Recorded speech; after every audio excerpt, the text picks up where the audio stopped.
ناصر صاحب Abu Dhabi سے پوچھتے ہیں کیا لوڈو کھیلنا جائز ہے، کیونکہ میں نے سنا ہے کہ نبی کریم صلی اللہ علیہ وسلم نے اس طرح کے گیمز کھیلنے سے منع فرمایا ہے۔ لوڈو کھیلنا، پہلے اصول سمجھ لیں کہ کون سے کھیل جائز ہیں کون سے ناجائز ہیں۔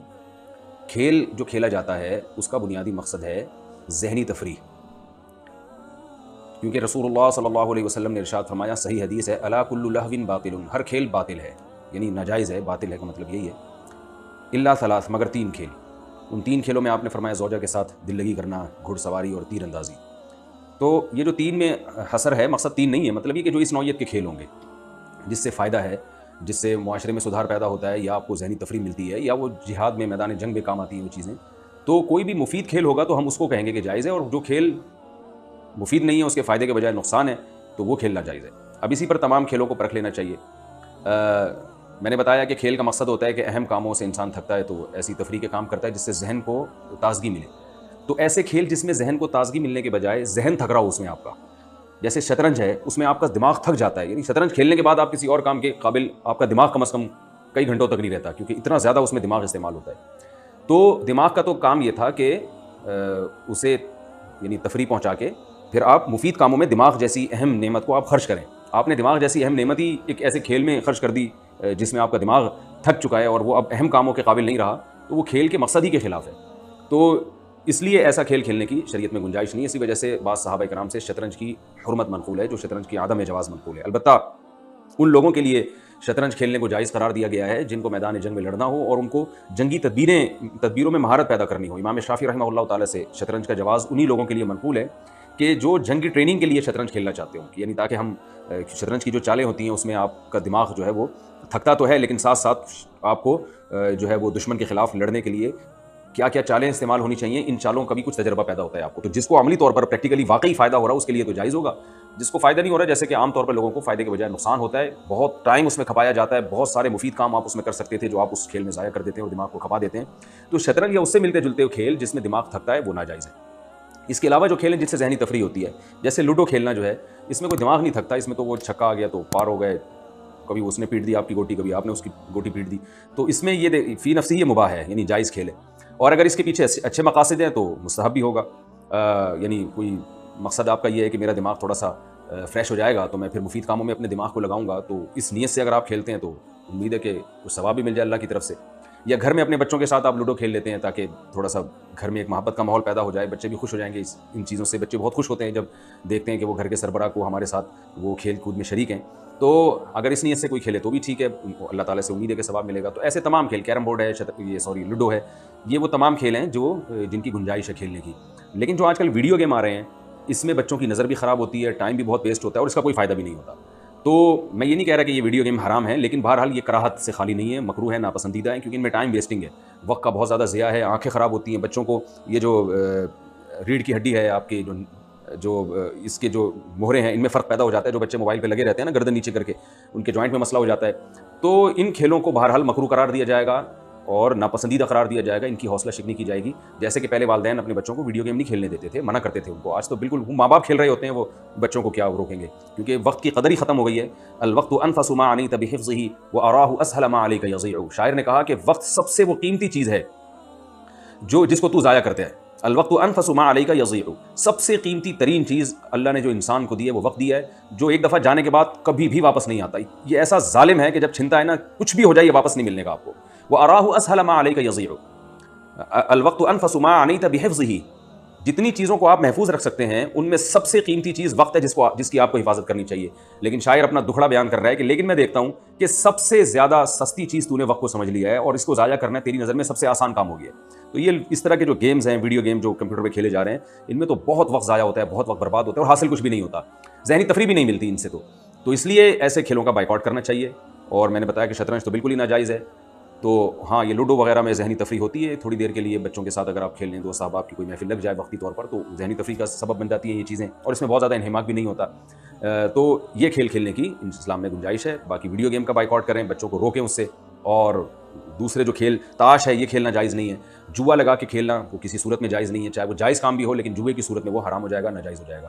تو یہ کھیل کے بارے میں. اسی طرح وہ کھیل جس میں جسمانی تفریح ہوتی ہے, یعنی جسم آپ کا تھکتا ہے اور اس بیس پہ ذہنی تفریح ہوتی ہے, وہ تو بہت ہی مفید کھیل ہیں. گھڑ سواری کا نبی نے ذکر کیا, تیراکی ہے, اسی طرح فٹ بال ہے یا والی بال ہے, یہ کھیل تو کھیلنا چاہیے. بلکہ میں سمجھتا ہوں کہ اس زمانے میں یہ شاید فرض کے درجے میں ہوں, کیونکہ آج کل جسمانی ایکٹیویٹی بالکل ہی ختم ہوتی جا رہی ہے. اگر آپ ان کھیلوں میں دلچسپی نہیں لیں گے تو جسم بالکل بیکار اور معطل ہو جاتا ہے. تو والی بال ہو گیا اور فٹ بال ہے, یا کرکٹ بھی کسی درجے میں ہے اگر اس میں بہت زیادہ انہماک نہ ہو, لیکن اس میں جسمانی ورزش زیادہ نہیں ہوتی. تو ایسے کھیلوں کو پروموٹ کرنا چاہیے اور اس کی حوصلہ افزائی کرنی چاہیے. خود بھی ایسے کھیلوں میں ٹینس ہے, حکیم محمد سعید صاحب کا اکثر میں سناتا ہوں آخر عمر میں کہ 68 سال یا 78 سال ان کی عمر تھی, اور اس میں بھی وہ روزانہ 2 گھنٹے ٹینس کھیلا کرتے تھے. یہ ان کی جسمانی فٹنس کا راز تھا. اتنے زیادہ کھیل کھیل کے وہ الحمدللہ اپنے آپ کو فٹ رکھتے تھے اور کوئی بیماری نہیں تھی ان کو. تو اس طرح کے کھیلوں میں دلچسپی لینی چاہیے جس میں آپ کی باڈی تھکے, سانس پھولے, آپ کا پسینہ نکلے. اس سے جسم یعنی اس سے دماغ کو راحت ملتی ہے, بیماریاں ختم ہوتی ہیں. ایسے کھیلوں کو پروموٹ کرنا چاہیے. لفظ ضاد کا صحیح تلفظ کیا ہے؟ لفظ ضاد کے بارے میں وضاحت فرما دیں کہ اس کا صحیح تلفظ کیا ہے. اکثر پاکستان انڈیا والے سے ضاد بلکہ جبکہ عرب والے سے دعاد پڑھتے ہیں. محمد حمزہ انڈیا سے پوچھتے ہیں. دیکھیے لفظ ضاد جو ہے نا, ضاد یہ زوئیں کے مشابہ ہے. طوا اور ضا ہوتا ہے نا, اس کے مشابہ ہے, دال کے مشابہ نہیں ہے. دعاد پڑھنا بالکل غلط ہے. اس پر مفتی رشید احمد صاحب نے احسن الفتاوی کی 2 جلد میں پورا ایک رسالہ لکھا ہے. اس پہ بہت زبردست دلائل دی ہیں اس پہ کہ یہ زوئیں کے مشابہ ہے, دال کے مشابہ نہیں ہے. اور میں ان دلائل میں ایک چھوٹی سی دلیل بس بیان کر دیتا ہوں کہ سورہ قیامہ میں جو آیت ہے وجوہ یومئذ ناظرہ الی ربہا ناظرہ, تو یہاں قرآن میں ناظرہ اور ناظرہ 2 لفظ استعمال ہوئے ہیں, جو ایک بلاغت کا ایک اصول ہے, ضابطہ ہے کہ ایک جیسے مشابہ لفظ جیسے یعنی آخر کلمہ جو ہے نا ایک جیسے الفاظ سے ختم ہو رہا ہے. تو یہاں فقہاء نے لکھا ہے کہ اگر کسی نے وجوہ یومئذ ناظرہ کو ناظرہ پڑھ دیا, زوئیں پڑھ دیا, تو بھی نماز ادا ہو جائے گی. حالانکہ یہ ضاد کو مکمل اس نے چینج کر دیا ہے, لیکن اس لیے ہو جائے گی کہ زوئیں اور ضاد ایک دوسرے سے ملتے جلتے ہیں. تو اور عام آدمی کے لیے اس میں فرق کرنا, جو بہت زیادہ تجوید میں ماہر نہ ہو, اس کے لیے وہ فرق کرنا بڑا مشکل ہوتا ہے. تو اتنی شریعت میں گنجائش ہے.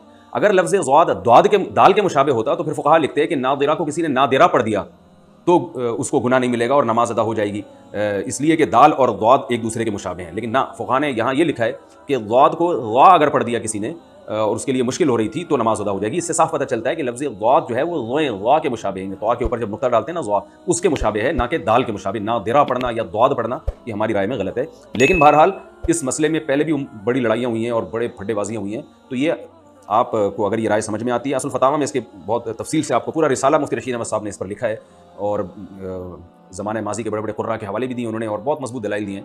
وہ آپ پڑھ لیں, اگر سمجھ میں آتا ہے ٹھیک ہے, نہیں آتا تو اب یہ ایسا نہ ہو کہ امت میں ایک ضاد اور ضاد کی بحث چھڑ جائے اور اب قاری جو ضاد پڑھ رہے ہیں ان کو جا کے آپ پکڑنا شروع کر دیں اور ہم سمجھانا شروع کر دیں. تو اس سے بڑے بڑے مسائل ہیں, ان کو فوکس کرنا چاہیے. ایک رائے کی حد تک یہ میں نے پیش کیا ہے سامنے, کسی کی سمجھ میں آتا ہے ٹھیک ہے, نہیں آئے تو جیسا چل رہا ہے اس کو اسی طرح فالو کرنے دیں. اس میں لڑیں نہیں, بحث مباحثہ نہ کریں.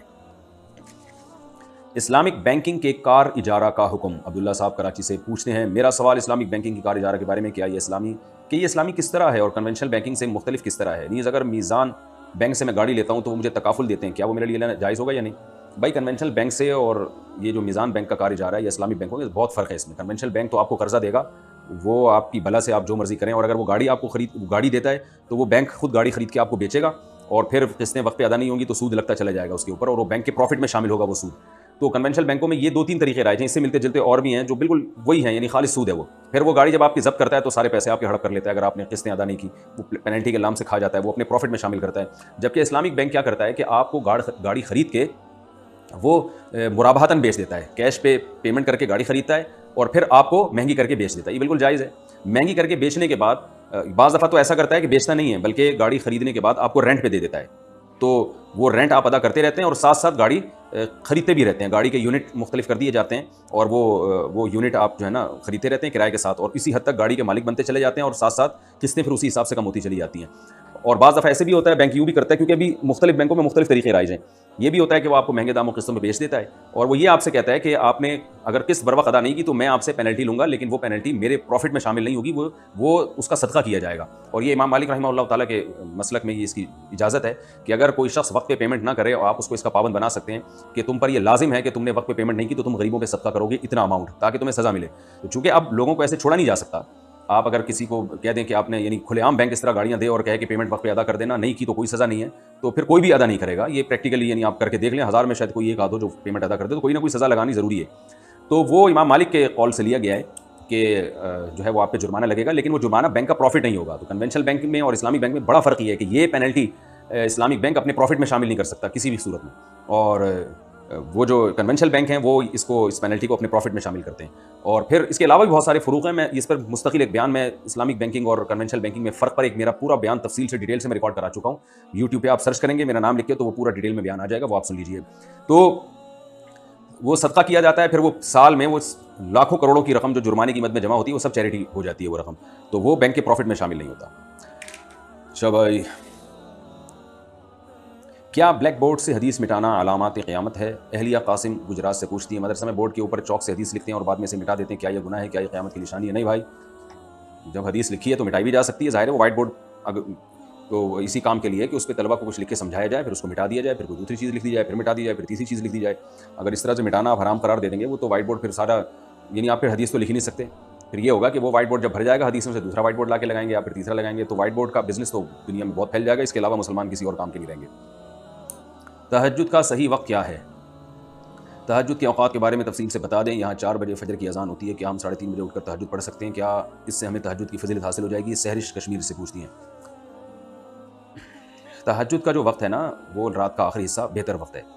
اور رات کا آخری حصہ کیا ہوتا ہے، آپ جو چارٹ ہوتا ہے یا جو نقشے ہوتے ہیں جس میں سحری کا وقت لکھا ہوتا ہے وہ ہر علاقے میں مختلف ہے. تو آپ وہ دیکھیں، یا نیٹ پہ سرچ کر لیں.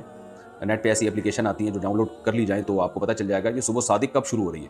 تو صبح صادق کا جو وقت ہے اس سے پہلے کا وقت فجر کا تہجد کا وقت ہے، جو سحری کا آخری وقت ہوتا ہے جس میں ہم سحری کھا کے ختم کرتے ہیں. تو اذانوں کا اعتبار نہیں ہے، کیونکہ اذانیں تو اکثر صبح صادق کے کافی دیر کے بعد جا کے ہوتی ہیں. تو اذان سے پہلے نہیں، آپ نے وہ نقشہ میں ٹائم دے کے رکھنا ہے کہ صبح صادق کا وقت آپ کے علاقے میں کتنے بجے شروع ہو رہا ہے. اگر 4 بجے شروع ہو رہا ہے تو 4 بجے سے پہلے جو نماز پڑھی جائے گی نفل نماز، وہ تہجد کی نماز ہوگی. اور 4 بجے کے بعد جو پڑھیں گے وہ تہجد نہیں ہوگی، بلکہ اس میں تو نماز پڑھنا مکروہ ہے سوائے فجر کی 2 سنتوں کے. تو اس میں اگر اذان ہو بھی جائے تو وہ، یعنی اگر 4 بجے سے پہلے اذان ہو گئی ہے تو اذان ہونے کے باوجود فجر کا وقت داخل نہیں ہوا. اور اگر 4 بجے کے بعد اذان ہوئی ہے تو 4 بجے آپ کے نقشے میں ٹائم لکھا ہے تو 4 بجے اذان کا وقت، 4 بجے صبح صادق شروع ہو چکی ہے. تو اذان کا اعتبار نہیں ہے، وہ نقشے کا اعتبار ہے. اس میں آپ دیکھیں صبح صادق کا ٹائم کیا ہے. صبح صادق کا جیسے ہی ٹائم داخل ہوگا تہجد کا وقت ختم اور فجر کا شروع. کیا ایک امام کی تقلید فرض ہے؟ بنت عزیز احمد انڈیا سے پوچھتی ہیں. کیا امام کی تقلید کرنا فرض اور واجب ہے؟ اگر کوئی اختلاف سے بچنے کے لیے کسی امام کی تقلید نہ کرے، صرف قرآن و حدیث پر عمل کرے، تو اس کا کیا حکم ہے؟ یہ بہت سارے لوگ سوال پوچھتے ہیں کہ اگر کوئی صرف قرآن و حدیث پر عمل کرے، امام کی تقلید نہ کرے، تو گویا وہ سوال سے ان کے یہ لگ رہا ہوتا ہے کہ ائمہ کرام نے تورات اور انجیل پر عمل کیا ہے، وہ قرآن و حدیث پر عمل نہیں کیا ان لوگوں نے. اگر ائمہ کرام نے، چاروں اماموں نے، امام ابو حنیفہ، امام مالک، امام شافعی، امام احمد بن حنبل، انہوں نے قرآن و حدیث کو فالو کیا ہے، تو ان کو فالو کرنا، ان اماموں کو قرآن و حدیث ہی کو فالو کرنا کہلائے گا.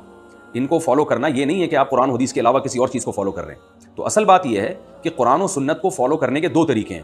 ایک طریقہ یہ ہے کہ آپ ڈائریکٹ قرآن و سنت کو فالو کریں، ڈائریکٹ کسی امام کی رہنمائی میں نہیں، کسی کے فتوے پر عمل نہ کریں، کسی پر اعتماد نہ کریں، بلکہ ڈائریکٹ. تو ڈائریکٹ وہ کرے گا جس کو پورا قرآن آتا ہو، ساری حدیثیں آتی ہوں، حدیث کے صحیح اور ضعیف ہونے میں وہ خود تحقیق کر سکتا ہو، ناسخ منسوخ کا علم ہو، کون سی حدیث منسوخ ہو چکی ہے، کون سی اس کے لیے ناسخ ہے، اور وہ حدیث بھی عربی میں جانتا ہو تاکہ اس کو پتہ ہو کہ کہاں ترجمہ میں گڑبڑ کی جا رہی ہے اور کہاں اس سے اپنا مطلب کشیدہ جا رہا ہے اور کہاں ترجمہ دوسری حدیث کو سامنے رکھ کے کیا جا رہا ہے.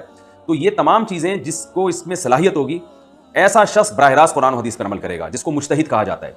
وہ کسی کی تقلید نہ کرے، بلکہ اس کے لیے کسی کی تقلید کرنا حرام ہے. لیکن وہ عوام کو پھر بھی اس کا پابند نہیں بنا سکتا کہ عوام اس کو فالو کرے، کیونکہ جب چاروں اماموں کو فالو کرنا وہ درست نہیں سمجھتا تو لوگوں کو اپنے پیچھے چلانا اس کے لیے کہاں سے جائز ہو گیا. اور اگر وہ یہ کہتا ہے کہ میری تقلید اس لیے کی جائے یا میری اتباع اس لیے کی جائے کہ میں قرآن و سنت کو فالو کر رہا ہوں، تو اس کا مطلب بزبان حال وہ یہ کہہ رہا ہے کہ ابو حنیفہ، امام مالک، شافعی اور احمد حنبل یہ تورات اور انجیل کو فالو کرتے تھے، یہ قرآن و حدیث کو فالو نہیں کرتے تھے. اس کا مطلب پھر یہ ہوا. تو عامی آدمی کے لیے عافیت اسی میں ہے کہ وہ خود فنٹر بننے کی کوشش نہ کرے، وہ اپنی جہالت کا اعتراف کرے. وہ کہے کہ ہمیں قرآن و سنت میں جو مسائل کا باب ہے وہ نہیں آتا، وہ مانے کہ ہمیں نہیں آتا. یہ جو کہتے ہیں نا ہمیں آتا ہے سب کچھ، یہ جہل مرکب ہے. جہل مرکب کہتے ہیں آپ جاہل ہیں لیکن آپ کو پتہ نہیں ہے کہ آپ جاہل ہیں. تو میں پہلے اس کی تھوڑی ڈیٹیل بتاتا ہوں کہ قرآن و حدیث میں 2 طرح کے مسائل ہیں. ایک تو قرآن و حدیث کا باب وہ ہے جس میں عقیدے کا بیان ہے. اللہ لا الہ الا هو الحی القیوم، اللہ وہ ذات ہے جس کے سوا کوئی عبادت کے لائق نہیں. لا تأخذہ سنۃ ولا نوم، یہ عقائد ہیں جس میں تقدیر کا عقیدہ قرآن نے بیان کیا، جنت اور جہنم کو قرآن نے بیان کیا. یہ قرآن کا باب بہت آسان ہے، اس میں کسی امام کو فالو نہیں کیا جائے گا، کسی کی تقلید نہیں کی جائے گی، کسی کی اتباع نہیں کی جائے گی. یہ غیر مسلم کے لیے بھی ہے، وہ بھی پڑھے گا تو فوراً اس کی فطرت اپیل کرے گی. اور اس میں جو اللہ نے دلائل دی ہے آخرت کے، تم مردہ ہو زندہ ہوگے قیامت کے دن. اشکال ہوتا ہے مردے ہو کے کیسے زندہ ہوں گے؟ اللہ فرماتے ہیں کہ جو تمہیں پانی کے قطرے سے بنا سکتا ہے وہ تمہیں دوبارہ زندہ بھی کر سکتا ہے. یہ عقیدے کی باتیں ہیں، یہ ہمارے نظریات کو درست کرنے کی باتیں ہیں. یہ باتیں سب جانتے ہیں قرآن میں. جو سب کی سمجھ میں آتی ہیں. اسی طرح قرآن میں جو واعظ و نصیحت کا چیپٹر ہے جس سے ہمیں ڈرایا جاتا ہے اور جنت کی امیدیں دلائی جاتی ہیں, پچھلی امتوں کے واقعات ہیں. ان فی ذلک لعبرۃ لأولی الابصار, اللہ فرماتے ہیں جو بھی بصیرت والا ہے اس کے لیے اس میں عبرت کا سامان ہے. موسیٰ علیہ السلام کا واقعہ اور اس میں داؤد علیہ السلام کا واقعہ, کیسے نیک لوگوں کو اللہ نے عروج عطا کیا اور کیسے بروں کو اللہ نے سزا دی, اس میں کسی امام کی تقلید نہیں کی جائے گی. اور اس میں مسلم غیر مسلم بھی سب برابر ہیں, کیونکہ قرآن ہدایت ہے اور غیر مسلموں کے لیے بھی ہدایت ہے. اب ظاہر ہے غیر مسلم امام حنیفہ امام شافعی کی تقلید میں تھوڑی ہدایت حاصل کرے گا, وہ تو ڈائریکٹ قرآن کو پڑھے گا. تو قرآن کے جو عقیدے کا باب ہے اور نظریات کی اصلاح کا جو باب ہے قرآن میں, یہ جو چیپٹر ہے یہ سب کے لیے. اور یہی وجہ ہے کہ بہت سے غیر مسلم قرآن پڑھ کے اسلام قبول کر لیتے ہیں, انہیں اپیل کرتی ہیں قرآن کی تعلیمات. قرآن کے دوسرے مضامین وہ ہیں جن کا عملی زندگی سے تعلق ہے. ایک غیر مسلم یا ایک مسلمان جب قرآن پڑھ کر اس کا ایمان مضبوط ہو گیا, اسے جنت جہنم پہ یقین ہو گیا, اطمینان ہو گیا, اور اب وہ اس کے لیے عملی طور پہ تیار ہے کہ جس چیز کو اللہ نے حلال کیا میں اسے حلال سمجھوں گا, جس کو اللہ نے حرام کیا میں اسے حرام سمجھوں گا اور عمل کر کے دکھاؤں گا. تو اب عمل کا باب جب شروع ہوتا ہے تو اس میں بھی دو قسم کے احکام ہیں. ایک احکام وہ ہیں جن کو قرآن نے بہت وضاحت سے بیان کر دیا, اس میں بھی کسی امام کی تقلید نہیں ہے. جیسے قرآن نے کہا لا تقربوا الزنا, زنا کے قریب مت پھٹکو, وراثت کا مال مت کھاؤ, عورت کی وراثت مت کھاؤ, اور مہر ادا کر دیا کرو, ان کی مرضی کے بغیر مہر کو ہاتھ مت لگاؤ, اور جو ہے طلاق کے بعد عورت پہ ظلم نہ کرو. اس طرح کے جو معاشرتی برائیاں ہیں, ماں باپ کے بارے میں وصیت کی قرآن نے کہ اچھا سلوک کرو ان کے ساتھ, اور اس طرح کے جو احکام ہیں قرآن مجید میں یہ بہت اللہ نے وضاحت سے بیان کر دیے. ان میں بھی کسی امام کی تقلید نہیں کی جائے گی. میں اگر اپنے باپ سے اچھا سلوک کروں تو اس کا مطلب نہیں کہ امام حنیفہ نے مجھے کہا ہے اس لیے میں اچھا سلوک کروں. قرآن نے کہا ہے, نبی صلی اللہ علیہ وسلم کا واضح احکامات ہیں اس بارے میں. تو یہ وہ منسوخ احکام ہیں جن کے دو مطلب نہیں ہیں, اور ان میں ناسخ اور منسوخ کی بحث ہی نہیں ہے کہ کون سی آیت ناسخ ہے, کون سی منسوخ ہے, کون سی بات کی کون سے پہلے کی, ایسی بحث ہی نہیں ہے. یہ چیپٹر بھی قرآن نے بہت آسان رکھا ہے, تو اس میں بھی آپ کسی کی تقلید نہیں کریں گے. آگے ہم جب گہرائی میں جاتے ہیں تو پھر کچھ قرآن کی آیتیں ایسی ہیں جس میں اجمال ہے, ان کے دو مطلب بھی نکل سکتے ہیں, یا بعض دفعہ ہم دیکھتے ہیں قرآن کی آیت حدیث سے ٹکرا رہی ہوتی ہے. بظاہر ظاہر ہے حقیقت میں تو نہیں ٹکرا رہی, لیکن ہم اپنی کم علمی کی وجہ سے ہمیں ایسا لگتا ہے کہ یہ دو ایک دوسرے کے اپوزٹ جا رہی ہیں. بعض آیتیں ایسی ہوتی ہیں جن کے لغوی معنی ہی دو ہوتے ہیں, یعنی دو مطلب نکل رہے ہوتے ہیں اس کے. جیسے قرآن مجید میں آتا ہے والمطلقات یتربصن بانفسہن ثلاثۃ قروء, کہ جو طلاق یافتہ عورتیں ہیں وہ طلاق کے بعد 3 قرء عدت گزاریں گی. قرء, اب قرء کا لفظ استعمال ہوا جس کی جمع قروء آتی ہے. اب قرء عربی میں حیض کو بھی کہتے ہیں اور پاکی کی ایام کو بھی کہتے ہیں, طہر کو بھی کہتے ہیں. اب امام حنیفہ نے اس کا معنی مراد لیا ہے حیض, لہذا ان کا قول یہ ہے کہ جب عورت کو طلاق ہوگی تو 3 حیض گزرنے کے بعد عدت پوری ہوگی. امام شافعی کہتے ہیں اس سے مراد ہے طہر, لہذا جب عورت کو طلاق ہوگی تو 3 دفعہ جب پاکی کی ایام گزریں گے حیض آنے کے بعد تو پھر عورت کی عدت پوری ہوگی. اب ہم اگر قرآن سے پوچھتے ہیں کہ قرء کا کیا مطلب ہے, تو قرآن تو عربی میں نازل ہوا اور قرء کا مطلب عرب دونوں معنوں میں استعمال کرتے تھے. تو ایسی بہت ساری آیتیں قرآن مجید میں. پھر اسی طرح جب ہم حدیث کی طرف جاتے ہیں تو احادیث بھی بعض مضامین بہت وضاحت سے حدیث میں بیان کر دی ہیں رسول اللہ صلی اللہ علیہ وسلم نے. ان میں فقہا کا اختلاف ہی نہیں ہوا, اس لیے کہ اتنی وضاحت سے بیان کر دی ہے کہ اس میں فقہا کی دو رائے بنی نہیں ہے, اس میں سب کا اتفاق ہے. تو ان مسائل میں بھی کسی کی تقلید نہیں کی جاتی, ان کو منصوص مسائل کہا جاتا ہے, صریح الدلالہ, یعنی وہ احکام وضاحت سے بیان کر دیے اور ان کا مطلب بھی بالکل واضح ہے. لیکن احادیث میں بھی ہم جب جاتے ہیں گہرائی میں, بہت سے احکام حدیث میں ایسے وارد ہوئے ہیں کہ ہمیں ایک حدیث ملتی ہے, اس حدیث کے اپوزٹ دوسری حدیث ملتی ہے. اب دو حدیثوں میں ٹکراؤ ہو رہا ہے, ایسے موقع پہ کس حدیث کو ترجیح دینی ہے, یہ کام پھر عامی آدمی کا نہیں, یہ مجتہدین کا کام ہے. اسی طرح کون سی حدیث پہلے کی ہے کون سی بات کی, بعض دفعہ یہ پتہ نہیں ہوتا, مجتہد اجتہاد کر کے فیصلہ کرتے ہیں کہ یہ بات کی ہے اور یہ والی پہلے کی, لہٰذا یہ بعد والی کو فالو کریں گے, پہلی والی کو فالو نہیں کریں گے, حالانکہ تاریخوں کا علم نہیں ہوتا, اس میں اجتہاد ہوتا ہے. اس طرح بہت ساری مثالیں ہمیں ملتی ہیں. یہی وجہ ہے کہ پھر فقہا کا اس میں اختلاف ہوتا ہے, یعنی اختلاف ہونا اس کی علامت ہے کہ قرآن و سنت میں یہ والے مسئلے جس میں علماء کا اختلاف ہوئی اتنے واضح نہیں تھے. اگر واضح ہوتے تو ابو حنیفہ اور امام شافعی جیسے لوگوں کا اختلاف کیوں ہوتا ہے اس میں, حالانکہ وہ تو سارے حدیث کے ماہر تھے اور تابعین تبع تابعین کے زمانے میں تھے. امام احمد بن حنبل تو امام بخاری کے اساتذہ میں سے ہیں, ان کا امام شافعی سے اختلاف ہوا, حالانکہ امام شافعی امام احمد بن حنبل سے بھی زیادہ سینئر ہیں. اسی طرح امام مالک تو سب سے سینئر ہیں, حدیث میں سب سے بڑے عالم سمجھے جاتے تھے, لیکن امام شافعی کا ان سے اختلاف ہوا. پھر ہم دیکھتے ہیں کہ امام مالک اپنی موطا میں حدیث لے کر آ رہے ہیں, فتویٰ اس کے خلاف دے رہے ہیں. ایسی بھی بہت سی مثالیں ہمیں ملتی ہیں, اس لیے کہ وہ کہہ رہے ہیں کہ یہ حدیث میں لے کر تو آ رہا ہوں لیکن اس کا یہ مفہوم نہیں ہے, اس کا مفہوم کچھ اور ہے, دوسرے اس کا وہی مفہوم لے رہے ہیں. تو یہ وہ بحث ہے کہ یہ احکام حدیث میں ہیں لیکن واضح الدلالہ نہیں ہے, اور کچھ ایسے ہیں جو سرے سے حدیث میں ہیں ہی نہیں, ان میں اجتہاد ہے. تو اس قسم کے جو احکام ہوں گے اس میں عامی آدمی کی ذمہ داری ہے کہ وہ ان میں کسی ایک امام کو فالو کرے اور باقیوں کو بھی برحق سمجھے. وہ یہ کہے کہ میں خود قرآن و حدیث پر عمل کروں گا, یہ دعویٰ ایک جاہل آدمی, یعنی ان مسائل میں کہ میں براہ راست قرآن و حدیث پر عمل کروں گا, تو یہ اس کی علامت ہے کہ یہ اپنے جہل کا اعتراف نہیں کر رہا, آتا واتا کچھ بھی نہیں ہے, لیکن اپنے آپ کو ان ائمہ سے بھی بڑا سمجھ رہا ہے ایک آدمی. ایسے ہی جیسے ایک عامی آدمی ڈاکٹر سے کہے کہ میں علاج آپ سے نہیں کراؤں گا, میں میڈیکل سائنس کی کتابیں پڑھ کے خود دوا کھاؤں گا. اس کا مطلب یہ کہ آپ اپنے آپ کو وہ بیوقوف ہے جو 4 سال جس نے میڈیکل کالج میں گزارے اور 2 سال اس نے ٹریننگ بھی کی اور ساری دنیا اس کو ڈاکٹر کہہ رہی ہے. تو یہ جو چاروں ائمہ کرام ہیں انہوں نے پوری زندگی قرآن و سنت کے سیکھنے میں لگائی, اور پوری امت نے گواہی دی ہے کہ یہ قرآن و سنت کے بہت بڑے مجتہد تھے, اور صدیوں پوری امت نے ان کو فالو کیا ہے، بلکہ جو اسلامی حکومتیں قائم ہوئی ہیں اس میں انہی کا قانون نافذ کیا گیا، یہاں تک کہ اب بھی سعودی عرب میں امام احمد بن حنبل کا فقہ نافذ ہے، خلافت عثمانیہ میں فقہ حنفی نافذ تھا، اندلس کی جو خلافت ہے اس میں فقہ مالکی نافذ تھا، ملیشیا میں اب تک فقہ شافعی کو فالو کیا جا رہا ہے۔ تو 1000 سال سے زیادہ عرصہ ہو گیا امت انہی میں سے کسی ایک سے جڑی ہوئی ہے اور انہی میں سے کسی ایک کو فالو کرتی رہی ہے۔ جیسے امت نے حدیث کے باب میں امام بخاری کو امام مانا، امام مسلم کو امام مانا، تو فقہ کے باب میں یعنی مسائل کا علم، اس باب میں امت نے گواہی دی ہے کہ ابو حنیفہ، امام مالک، شافعی اور احمد بن حنبل یہ امت کے مجتہد ہیں، امام ہیں، فقہ کو مسائل میں ہم ان کو امام مانتے ہیں۔ تو پھر بھی اگر کوئی اجتہاد کے ایسے عظیم درجے پہ پہنچ گیا ہے کہ وہ اپنے آپ کو ان ائمہ سے زیادہ فنٹر سمجھتا ہے، یا فنٹر کا لفظ نامناسب ہے، اپنے آپ کو اس سے زیادہ بڑا عالم سمجھتا ہے، تو ان کی تقلید نہ کرے۔ وہ ٹھیک ہے، وہ کہ میں ڈائریکٹ قرآن و سنت کو فالو کروں گا، کوئی اس مقام تک اگر پہنچ گیا ہے کہ وہ سمجھتا ہے کہ میں ان سے بھی آگے جا چکا ہوں، ٹھیک ہے، وہ لیکن وہ اپنی تقلید پھر بھی نہیں کروا سکتا اور اپنے لوگوں کو اپنا فرما بردار پھر بھی نہیں بنا سکتا، اس لیے کہ جب آپ سے بڑے بڑے لوگ موجود ہیں تو آپ پھر انہی کی طرف لوگوں کو ریفر کریں کہ ان کے فقہ کو فالو کرو۔ یہاں لوگ ایک اشکال یہ کرتے ہیں کہ اگر ہم نے تقلید کرنی ہی ہے یا فالو کرنا ہی ہے تو ان چاروں اماموں کو کیوں، صحابہ کو ہم کیوں فالو نہیں کر لیتے جو ان سے بھی بڑے تھے؟ تو یاد رکھیں یہ سوال ایسے ہے جیسے کوئی کہے کہ میں حدیث جب لینی ہے تو امام بخاری کی حدیث کیوں لوں، حضرت ابو ہریرہ کی کیوں نہیں لے لیتا؟ تو اس کو یہی کہا جائے گا امام بخاری نے حضرت ابو ہریرہ ہی کی حدیثیں لی ہیں اور دوسرے صحابہ کی لی ہیں، لیکن امام بخاری کا یہ امت پر احسان ہے کہ انہوں نے حدیثوں کو جمع کر دیا ہے، یہ کام انہوں نے کیا ہے۔ تو اسی طرح صحابہ کرام نے فقہ کو مرتب نہیں کیا، ان کے فتاوی تو ہمیں ملتے ہیں لیکن مرتب نہیں ملتے کہ وضو کے باب سے لے کے وراثت اور حدود اور قصاص اور غسل کے حکام پوری ترتیب سے ہمیں قانون ایک کتابی شکل میں مل جائے، یہ کام صحابہ نے کیا نہیں ہے، یہ ائمہ اربعہ کے شاگردوں نے کیا ہے۔ تو لہذا ان کا فقہ مدون ہے، اس میں سب چیزیں مل جائیں گی، ہے یہ وہی فقہ جو صحابہ کرام کا تھا، یعنی اس میں آپ کو حضرت ابو ہریرہ کے اقوال پر بھی فتویٰ ملے گا، عبداللہ بن مسعود کے اقوال پر بھی فتویٰ ملے گا۔ ان ائمہ نے اپنی طرف سے کچھ نہیں کیا، ہاں یہ ضرور کیا کہ صحابہ میں اگر کسی مسئلے میں اختلاف تھا تو انہوں نے جن صحابی کی بات ان کو دلیل کے زیادہ قریب لگی اس پہ فتویٰ دے دیا اور پھر امت نے اسی کو فالو کرنا شروع کر دیا۔ تو اس لیے یہ جو آپ نے سوال کیا ہے نا کہ اگر ہم تقلید نہ کریں اور ہم قرآن و سنت کو فالو کریں، یہ سوال ہی غلط ہے، اس لیے کہ آپ نے ان ائمہ کی تقلید کو قرآن و سنت کے علاوہ کچھ اور قرار دے دیا ہے۔ حالانکہ انہوں نے چونکہ قرآن، اس کی میں اکثر ایک مثال دیتا ہوں کہ ایک گاڑی اگر حیدرآباد جا رہی ہے اور آپ کو پتہ ہے کہ یہ حیدرآباد جا رہی ہے، تو آپ اگر اس گاڑی کو فالو کرتے ہیں تو پھر یہ کہنا کہ تمہیں تو چاہیے تھا حیدرآباد جاؤ، تم اس گاڑی کے پیچھے جا رہے ہو۔ تو بھائی جب پتہ ہے کہ یہ گاڑی حیدرآباد ہی جا رہی ہے تو اس گاڑی کے پیچھے چلنے والا حیدرآباد جانے والا ہی کہلائے گا۔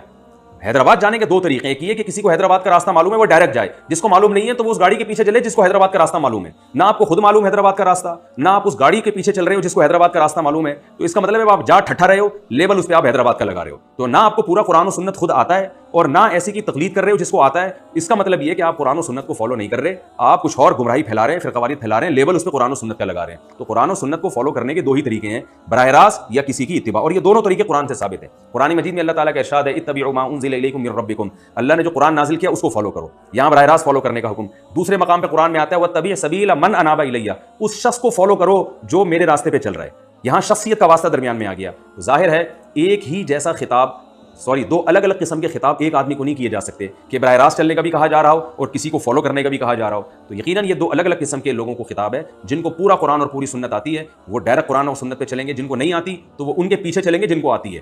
تو یہ ہے اس پوری بحث کا خلاصہ۔ رہا یہ مسئلہ کہ پھر چاروں میں ایک ہی تقلید کیوں؟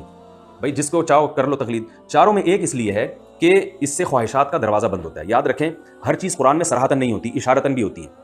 لوگ کہتے ہیں کہاں لکھا ہوا ہے کہ صرف ایک امام کی تقلید کرنی ہے دوسرے کی نہیں کرنی؟ قرآن میں یہ لکھا ہوا ہے کہ اللہ زمین میں فساد کو پسند نہیں کرتا۔ رسول اللہ صلی اللہ علیہ وسلم نے بیت اللہ کو اپنی اصل تعمیر پہ کھڑا کرنے کا آپ نے ارادہ کیا، آپ چاہتے تھے کہ بیت اللہ کو اس تعمیر پہ لائیں جہاں ابراہیم علیہ السلام نے، یعنی جو اس کی جو دیوار ذرا یعنی وہ مستطیل شکل میں بن جاتا، لیکن آپ نے یہ ارادہ اس لیے ترک کر دیا کہ زمانہ جاہلیت کے جو نئے لوگ ابھی مسلمان ہوئے ہیں وہ یہ کہیں گے کہ یہ قبلے کو گویا تبدیل کر رہے ہیں، ابراہیم علیہ السلام والا قبلہ نہیں ہے، کوئی اور قبلہ بنا رہے ہیں۔ تو اس اچھا کام کے باوجود آپ صلی اللہ علیہ وسلم نے فساد کی وجہ سے اس ارادے کو ترک کر دیا کہ امت میں ایک فتنہ نہ کھڑا ہو جائے۔ تو اس سے پتہ چلتا ہے کہ اس حدیث سے بھی اور قرآن کی دیگر آیات سے بھی کہ ہر وہ کام جس میں فساد کا ذریعہ ہو، خواہشات نفسانیہ یا شہوت پرستی کے پیدا ہونے کا خطرہ ہو، اس کام سے روکا جائے گا۔ اس کے روکنے کی الگ سے ہمارے پاس چاہے کوئی دلیل نہ بھی ہو، یہی دلیل کافی ہے کہ اس کام کے کرنے سے امت میں فساد پھیل رہا ہے۔ تو اب اگر ہم پبلک کو اجازت دے دیں کہ وہ جب چاہے جس فقہ کو فالو کرے تو دین ایک تماشا بن جائے گا۔ برحق چاروں ہیں، لیکن خواہشات نفسانیہ سے بچانے کے لیے لوگوں کو کہا جاتا ہے بھائی کسی ایک فقہ کا التزام کرو، کیونکہ بعض دفعہ ایسے ہوتا ہے کہ آپ کو ایک فقہ میں ایک سہولت مل رہی ہے لیکن دوسرے فقہ میں تنگی ہے، تو آپ ادھر آ جاتے ہیں۔ میں اس کی ایک بہترین مثال دیتا ہوں، میں نے بیان میں بھی یہ بات کی ہے کہ ایک صاحب کا میرے پاس فون آیا لاہور سے، وہ کہنے لگے میں ایک لڑکی سے شادی کرنا چاہتا ہوں اور اس کے والد راضی نہیں ہیں۔ تو میں تھوڑا سمجھ گیا کہ مجھے کچھ اندازہ ہو، میں نے کہا آپ اہل حدیث ہیں؟ اس نے کہا ہاں میں اہل حدیث ہوں۔ میں نے کہا اہل حدیث کے مسلک میں اہل حدیث علماء کی جو رائے ہے وہ یہ ہے کہ لڑکی کا نکاح اس کے باپ کی مرضی کے بغیر نہیں ہوتا۔ تو مجھے کہنے لگے میں کسی مسلک کو نہیں مانتا، میں قرآن و سنت کو مانتا ہوں، مجھے قرآن و حدیث کی روشنی میں جواب دیں۔ میں نے ان سے ایک بات کہی, میں نے کہا آج تک آپ ہر مسئلہ اہل حدیث عالم سے پوچھتے آئے ہو, اور جو مسئلہ انہوں نے بتا دیا, جو دلیل انہوں نے دے دی, اس پر آپ اعتماد کر کے بیٹھ گئے.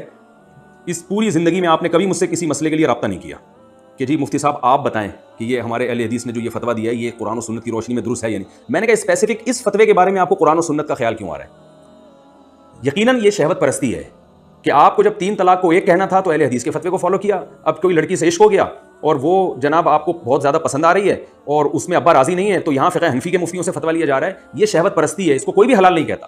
علامہ ابن تیمیہ رحمہ اللہ نے ایک بڑی اچھی مثال دی ہے کہ ایک شخص نکاح کرتا ہے اور گواہ اس کے فاسق ہوتے ہیں. امام شافعی کہتے ہیں کہ فاسق گواہوں کی موجودگی میں نکاح نہیں ہوتا, لیکن اس نے کہا کہ ابو حنیفہ رحمہ اللہ کی رائے یہ ہے کہ نکاح ہو جاتا ہے. میں اس معاملے میں امام ابو حنیفہ کی رائے کو فالو کر رہا ہوں, اور اس نے نکاح کر لیا. اب یہ غصے میں آ کے دھڑا دھڑ 3 طلاقیں دے دیتا ہے.